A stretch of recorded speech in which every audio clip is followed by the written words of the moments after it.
ಮಂದು ಏನ ಮನೇಲಿ ಬರೀ ಗಲಾಟೆಯ ಸೀಟ್ ಮೇಲೆ ಹೊಡೆದಾಕ್ಬಿಟ್ಟ ಸ್ವಾಮಿ. ನಾವು ಮಕ್ಕಳಿಗೆ ಏನಕ್ಕೆ ದುಡ್ಡು ಕೊಡಿ, ಗಾಡಿ ಬಿಡ್ಸ್ಕೊಡಿ.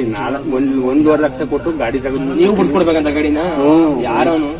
ಮಂಗ್ನಾಗ ಸ್ವಾಮಿ. ನಿಮ್ಮ ಮಗ ಎಲ್ಲಿರೋದವನು? ಊರ್ಲಿ ಅವನ. ಯಾವ ಊರು? ಗೋಳೂರು. 1.5 ನಂಬರ್ ಐತಾ ಒಂದು? ನಂಬರು ಇದ್ಲಕ್ಕ ಸ್ವಾಮಿ.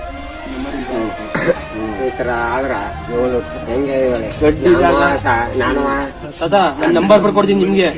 ನಿಮ್ಗೆ ಏನೇ ಪ್ರಾಬ್ಲಮ್ ಬಂದ್ರೆ ನನ್ ಕಾಲ್ ಮಾಡಿ, ಓಕೆನಾ? ನಂಬರ್ ನಿಮ್ ಮಗ ಏನಾರು ಬಂದ್ರೆ, ಅವ ಏನಾರು ಬೊಯ್ಯಕ್ ಬಂದ್ರೆ, ಏನಾರು ದುಡ್ಡು ಕೊಡಂತ ಬಂದ್ರೆ ಈ ನಂಬರ್ ನಾನು ಫೋನ್ ಮಾಡಿ, ಓಕೆನಾ? ನಾನ್ ಬರ್ತೀನಿ, ಎಲ್ಲೇ ಇದ್ರು ನಾ ಬರ್ತೀನಿ. ಎಲ್ಲ ಕೆಡ್ಸ್ಕೊಬಿಡಿ, ಆಯ್ತಣ್ಣ?